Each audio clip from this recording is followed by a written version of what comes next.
Hey everyone, welcome back to Great Quarter Guys, the show where the lines between freight and finance are none. I'm your host, Andrew Cox, Senior Retail Analyst here at FreightWaves, alongside Seth Holm as usual. We've got a jam-packed show today. We're going to have a fantastic guest in the back half of the show. His name is Rick Helfenbein. He's the former president and CEO of the American Apparel and Footwear Association.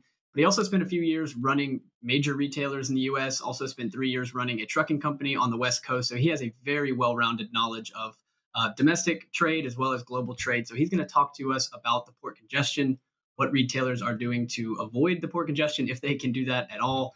Also talk about maybe the Suez impact on consumers, and also talk about his article in Forbes from the other day, where he spoke on the impact of China seemingly overnight cutting off many prominent American brands from their online presence. It's a crazy story. I'll let Rick tell you more about it in the back half of the show. But we're going to have you care or not to start the show. We've got a few fantastic debates to get to, Seth. But I do wanted to bring up this one point because this was quite funny. It seems that Volkswagen, the car company, is going to change its name of the American-based brand. So apparently this change was being planned to be made at the end of April, but they accidentally published a press release about the name change on Monday afternoon, which was first spotted by CNBC before it was taken down. The proximity of the name change to April Fool's Day initially raised some suspicions that it was just a joke, but VW insists that this is a real thing. So here we are, this name change from Volkswagen to Volkswagen. They're changing the K to a T to, I guess, instill some idea that they are the EV company of the future. I'm not sure. GM's tried something similar recently. They rebranded to a little GM box that looks kind of like an electric plug. Seth, you have any thoughts on this? I think it's kind of silly, not quite to the level of pitiful, but definitely very silly. I was going to say desperate, not pitiful, but it seems like Tesla is maybe creeping into their minds a little bit here, and we continue to see all these announcements where from the legacy automakers where they're almost in a race to say, okay, we're going to have 50% of our cars be electric by 2035. No, 60. But then none of them actually have an electric car today. And that's not actually true. I kid, but it's just a little bit funny. Just go ahead and make an electric car that sells today. That would be a good start, in my opinion. I agree. Volkswagen's got a couple in Europe, but definitely behind the ball here in the US. So let's get to You Care or Not. This is, of course, our ode to highly questionable. I'm going to give you a topic, idea, or an event. You tell me whether you care or not. The first one is big headline news. This is amazing stuff. The consumer spending surge that has happened since the third round of stimulus has hit. I'll let you go through the data, or I can represent it after. But in any case, we have a huge surge in consumer spending. Seth, you care or not? Definitely care. And I was talking about this on our Passport research webcast on Friday. And, I had to go back in my head. I was like, I think this is easily single-handedly the best week of consumer spending data, hands down, that I've ever seen. It was up, I think it was up, 45% overall total card spending, Bank of America on a one-year basis, and even 23% on a two-year basis, which is unbelievable when you consider that, consumer spending is 2/3 of the U.S. economy, and you've got spending up 23% even over 2019. Bank of America, they summed it up a lot of ways, but they said that basically our 7% 2001 GDP estimate for real GDP looks way too low based on this data, if it'll keep up. And there's some other interesting things going on that I would characterize in the data. So, we've talked ad nauseum about the expected services to goods mix shift, but the only thing that we've seen so far is some of those goods categories continue to remain robust. And meanwhile, a lot of the service categories, and particularly airlines, entertainment, lodging, stuff like that, is starting to pick up hugely on a one-year basis. And it's either, not down much, or it's even up in some cases on a two-year basis. But I mean, some of the year-over-year, in particular, increases are just eye-popping. Airlines, I think, were up like 400% year-over-year, which is not surprising. I mean, when last year at this time, things were down 90%. But a lot of thoughts, really impressive data, though. Yeah, agree. If you were watching Highly Questionable at this time and they asked Poppy whether he cared about this one, this is when he'd be like, oh, see, yes, this is amazing news. And the best news for retailers and for trucking companies is that we're still spending a lot on goods. The three biggest category winners of this latest stimulus were furniture, online electronics, and clothing. The two smallest winners were home improvement and grocery. Those were the two biggest outsized winners throughout COVID so far. So I agree with you. The reversion back to services, I think it's going to be really gradual. I think we're in that first stage now, and that first stage is at the lowest ticket items, which is grocery. We're seeing Americans pare back grocery spending and ramping up restaurant spending again. I don't know if you saw that 2-year comp on restaurant, but it's up low single digits for the last week. That is fantastic news for restaurants and for services in America in general. And yeah, the last point I want to make is that the balance sheets are just so strong. The savings rate is right now, we have the February number is double what it was the previous 10-year average. I know that number is going to surge back up again when we have the March data. And what all this adds up to is we've got the Sonar chart here on our U.S. import TEU index. It just means that this chart is going up and to the right. U.S. consumers are still buying goods.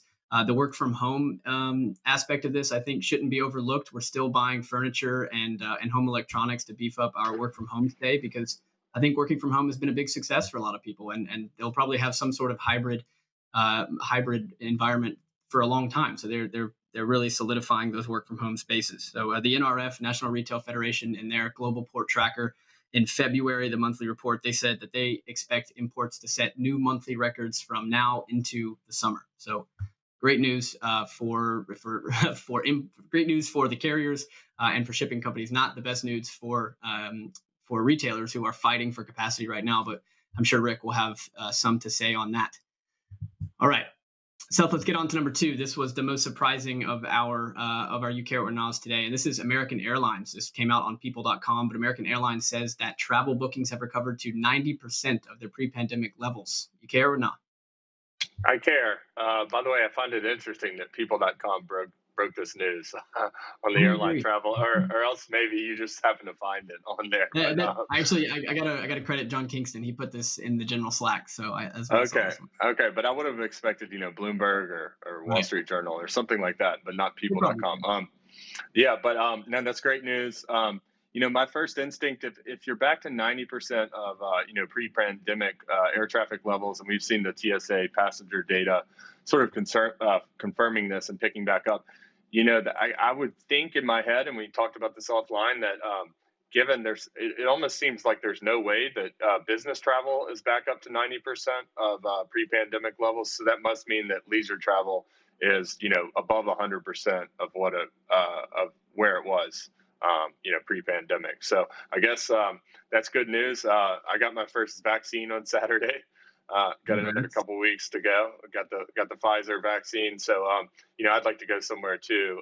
So I guess that's what I also heard on the Expedia call that the conference call that they're starting to see a lot of pickup in both room reservations and travel and all that kind of stuff in the U.S. So not totally surprising to me, but good news. Yeah, the number wasn't surprising. Like, we knew that we would recover at some point, right? But I think the pace is really surprising. And I think it's surprising because all the other data I'm looking at isn't matching up. Like Bank of America, for example, in this weekly report they put out, they say airline spending still down 33% on the 2-year compared to 2019. It's improved a lot over the last 2 weeks. Yeah. It was still down like 60% a couple weeks ago, but still a long ways to go to get back up to 90%.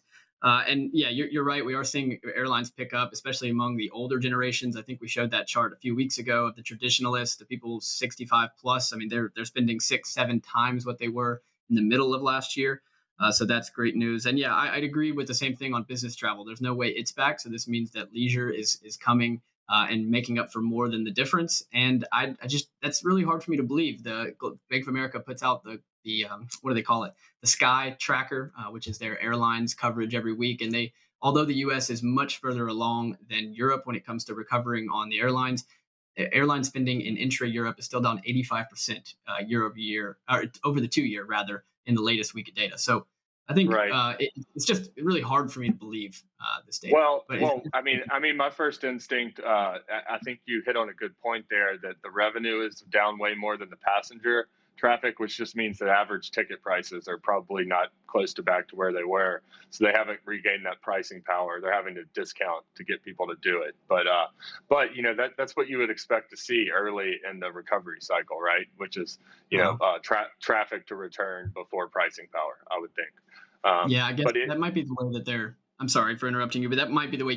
They just said 90% of bookings. That is kind of an opaque word. We don't know whether it means the number of tickets sold or cash, because they did say 80% of their seats are filled. But again, we don't know that average right. ticket price.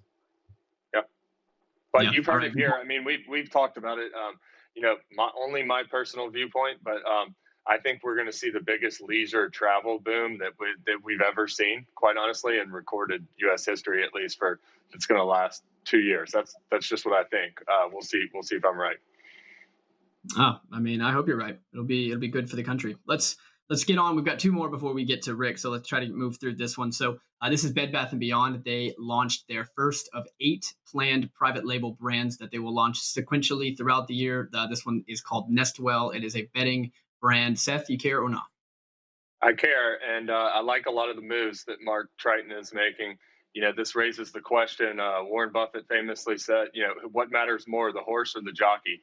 And these types of situations are hard to figure out because Best Buy was coming. I mean, excuse me. I get the tickers confused. BBY is Best Mm-hmm. Buy, and Bed Bath and Beyond was coming from a very dark place before he took over, and you're starting to see a lot of good things happening there, and I think these moves make sense. I'm sure Rick has thoughts on this as well, but in my years of following retail, private label is good for margins and it's good for customer loyalty, and it is really it's a smart move, and so I'm not surprised they're doing it. And plus, Mark's experience as a chief merchandising officer at Target, they are the king of doing all this, so he learned from the best. Right. I agree with a lot of what you said. I also do care about this. I think there's a bigger discussion, though, just about how, and I've been writing about this in Point of Sale, my newsletter, is that the battle between brands and retailers has never been as intense as it is right now, because both sides have options. You have, from a brand's point of view, not only online, but physical retail. It's never been easier or cheaper to own and operate your online sales channel. And because of all the retail vacancies that we've had over the last 2 years, lease agreements are really favorable for if you want to go and open up physical stores. So very, um, it's an option to go out and open new sales channels online or physical. And then for the retailers, there's never been more direct to consumer digitally native brands that are looking for offline homes. So and Yeah. then on top of that, you also, and I'd like to hear Rick's point on this. We'll ask him, is that you also have brands that have been cutting back on orders, cutting back SKUs for the last year. So there's manufacturing capacity available to open up private labels, especially if you're doing things in textiles. So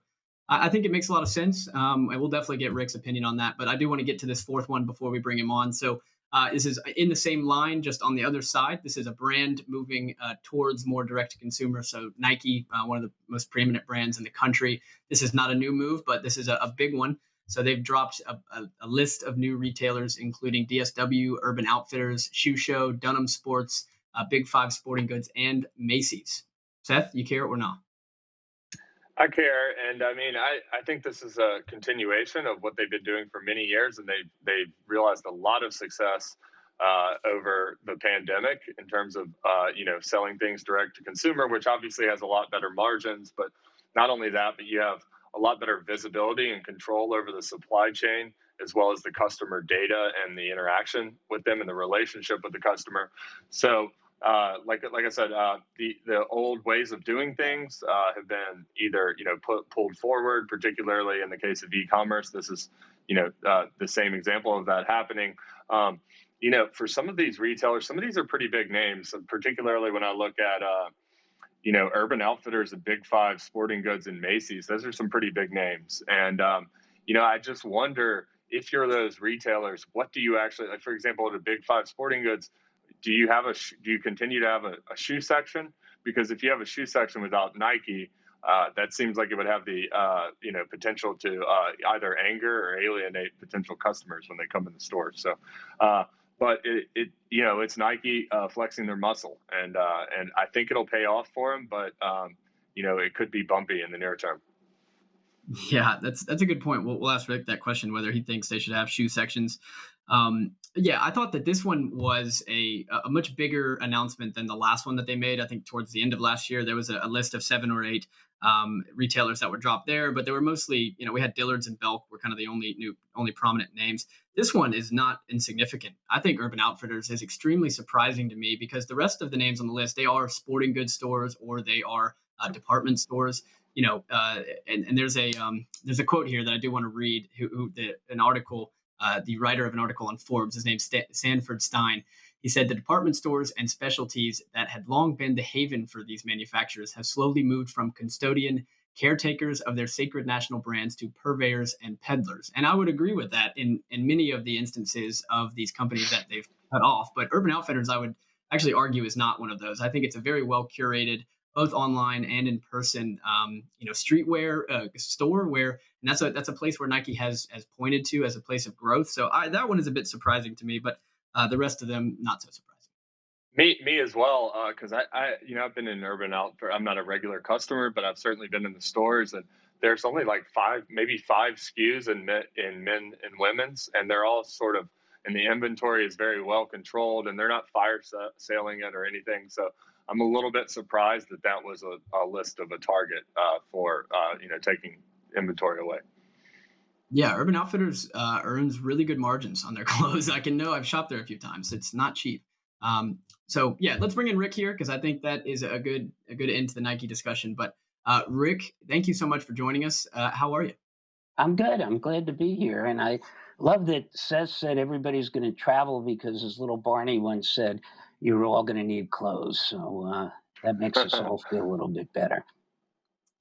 That's right. So, do you have any thoughts? I know you are you've run retailers that I'm sure have operated private labels operations in the past. You've also worked with factories that have done private labels. What do you think about Bed Bath and Beyond and Mark Triton in general trying to replicate the playbook from Target at Bed Bath and Beyond?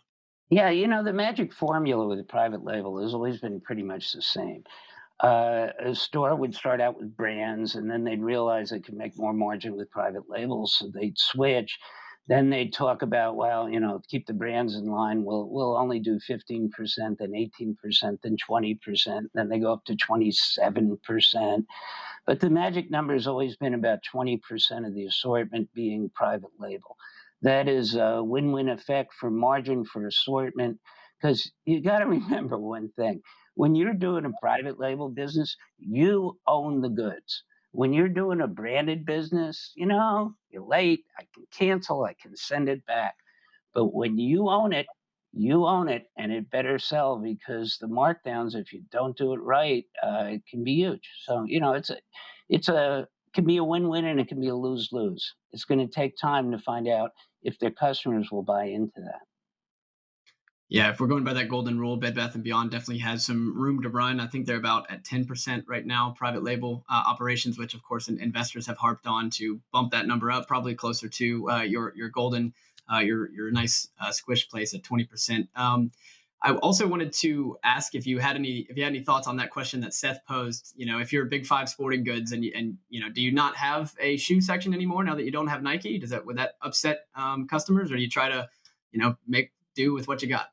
It becomes time to bring in the new brands and see who you can sell that hasn't been sold before, and give people a reason to come in the store. And Nike has always been the reason to come into the store.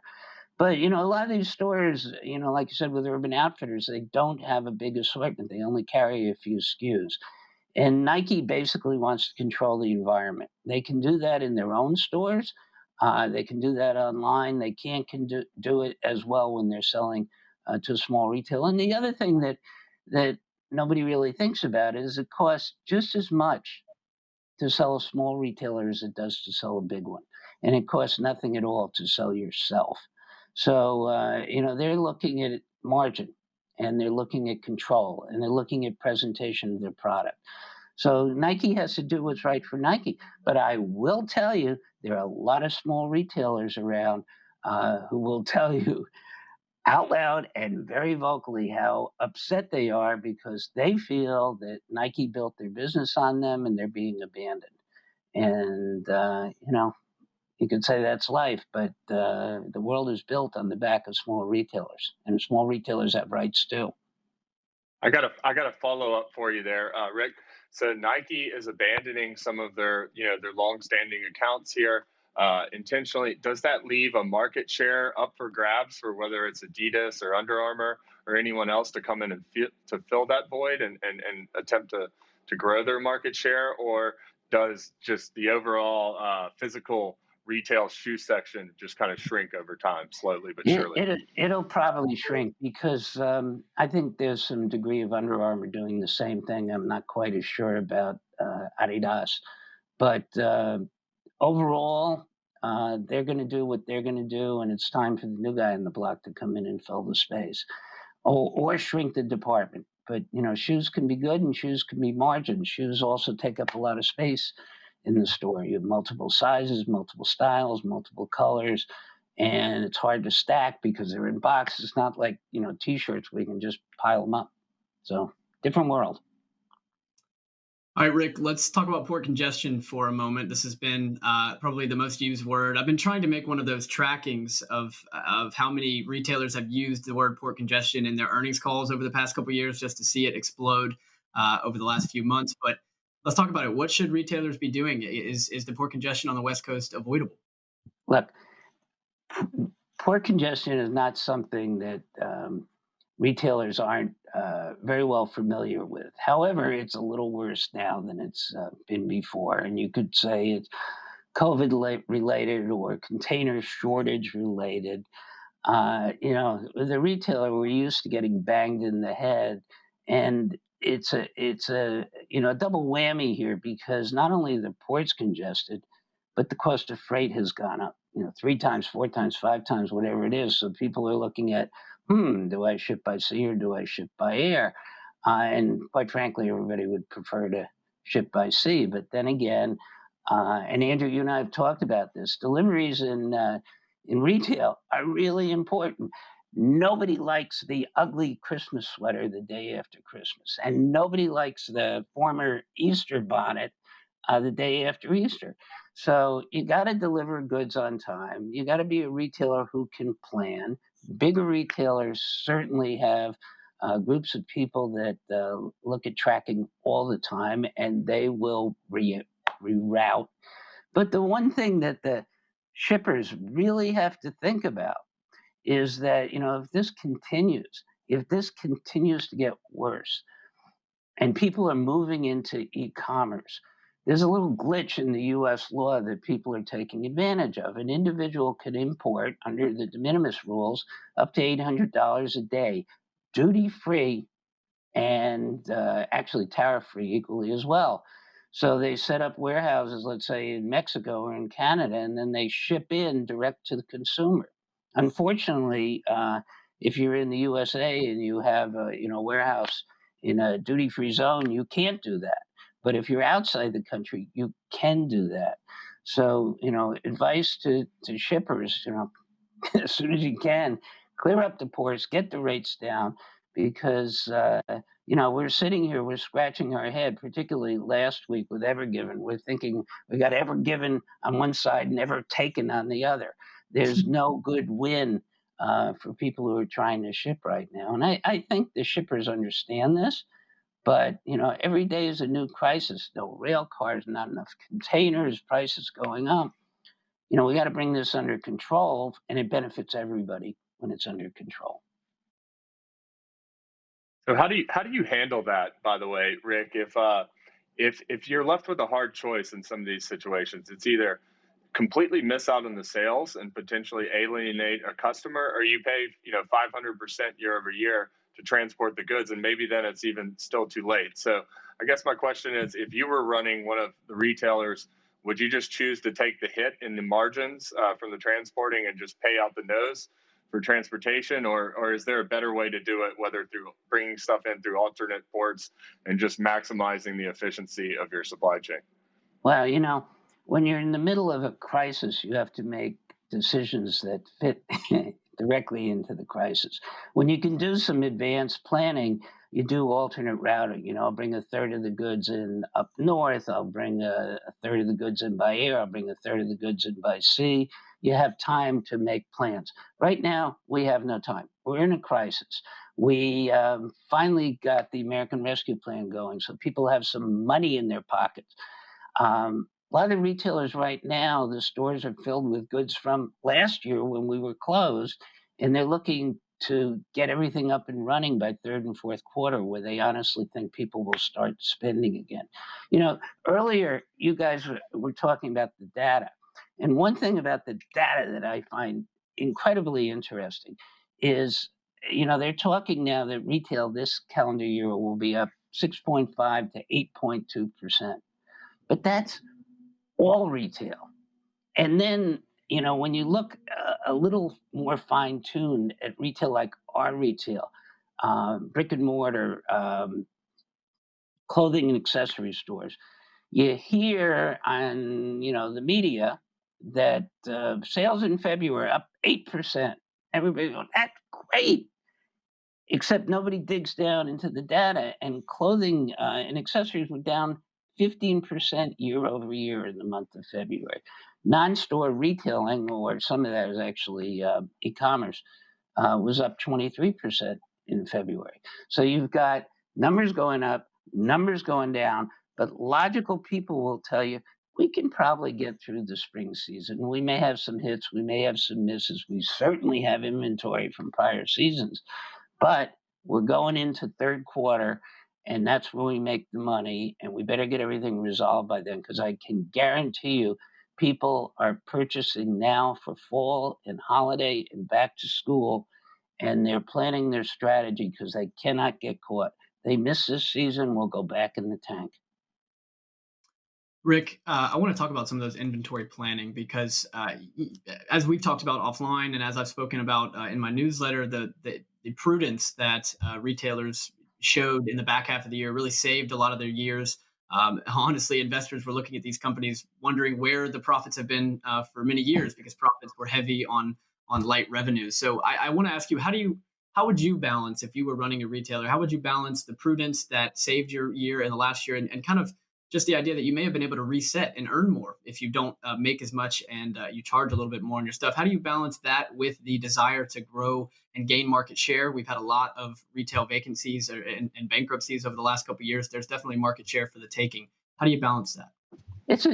I'll tell you, Andrew, it's a really good question because it's a tough balancing act. We say in the industry, as prices go up, sales go down, and jobs get lost. And unfortunately, that's a tough thing to swallow, but it's absolutely true. Right now, you've got to sell more goods at full price. You can't afford to mark the goods down. Marking the goods down is what gets people in the store. You're caught between a rock and a hard place because you have less inventory to sell. Therefore, there's more demand, so you can afford to keep your prices up, and you have to hold your prices up so you can get the margin, so you can get enough money in to finance the fourth quarter. There's not just one thing. There's like 8 things that are affecting retail. And if you allow me, I'll just quickly run Hey, through. Rick, I don't want to interrupt you. I got about 30 seconds for you. We gotta bring this to an end. You got 30 seconds, please keep going. 30 seconds is a little tough, but I'll tell you something. A lot of the goods that come in America come from China, and the RMB has, revalued against the dollar, so goods are costing us more. Price of freight, as we discussed, is costing us more. A lot of bankruptcies, as you said. However, the new owners are asking for longer terms, which involves credit. So then we had the American Rescue Act. That's good, except for one thing. That favors the employees, not the employer. So there's a credit crunch in the market. All these things are playing together and making it a little more difficult to do business. But like Seth, I'm optimistic. People will travel. People will buy clothes. We'll figure this out. And I hope all the freight guys that are watching this are going to help us clean up the ports a little bit and get goods moving again. Ever given on one side, ever taken on the other. We got to fix that. That is a beautiful way to bring this conversation to an end. Thank you very much, Rick, for your time. I hope you have a lovely rest of your week. I'm sure we'll be seeing more of you soon. Thank you. Thanks, Rick. All right. Wow. Ever given on one side, ever taken on the other. That is that should be the title of the show. That's good stuff. All right, that's been it for episode 65 of Great Quarter Guys, the show where the lines between freight and finance are none. We are back next week at 3 p.m. Eastern live here on FreightWaves TV, FreightWaves LinkedIn, and FreightWaves Facebook. You can always subscribe to all of our content on demand anywhere you listen to podcast, Apple Podcast, or Spotify. Also find everything on demand at freightwavestv.com or tv.freightwaves.com. That is. All right, that's been it. We'll see you next week.